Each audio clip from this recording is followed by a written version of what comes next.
Axel de Tarlet, notre spécialiste économique. Je vous l'avais promis, un jour j'irai à New York avec toi. Ce jour est arrivé, Axel.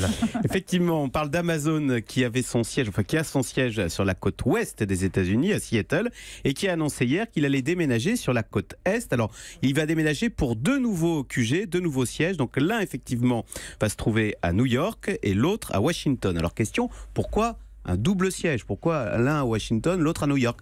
Eh bien, Oui, New surtout, York, c'est proche. oui, surtout que c'est proche, mais c'est différent. New York, c'est la capitale non pas de la musique, mais de la finance. C'est là où il y a les banquiers.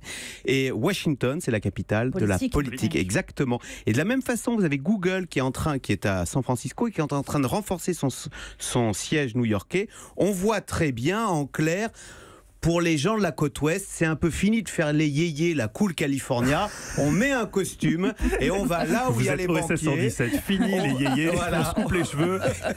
On enfile son costume et on va là où il y a le pouvoir politique. C'est très important parce que le pouvoir politique est en train de se demander si ces GAFA ne sont pas trop puissants. Vous savez que la semaine dernière, Donald Trump, dans une interview à la télé américaine, s'est interrogé, mais dites donc, ces GAFA ne seraient-ils pas en position de monopole? Quel génie ce Donald Trump. Ne faudrait-il pas songer à y voir un abus de position dominante, en clair, à les découper comme on a découpé ATT ou la Standard Oil de Rockefeller. Donc ça commence à faire peur aux GAFA qui du coup se rapprochent. C'est pour séduire en fait les politiques qui se rapprochent. C'est pour se rapprocher de ce monde, pour essayer un petit peu de mieux les comprendre. Il paraît que Google aussi cherche de nouveaux locaux à Berlin et c'est savoureux. Alors oui, alors ça n'a rien à voir, mais je ne peux m'empêcher de vous raconter cette histoire. C'est que Google cherche de nouveaux locaux à Berlin et on leur a proposé, et c'est vrai, de s'installer dans les anciens locaux de la Stasi. La Stasi, la police secrète est-allemande qui surveillait 24 heures sur 24 les Allemands. Donc Google pourrait prendre la suite de la Stasi et surveiller les Allemands en permanence.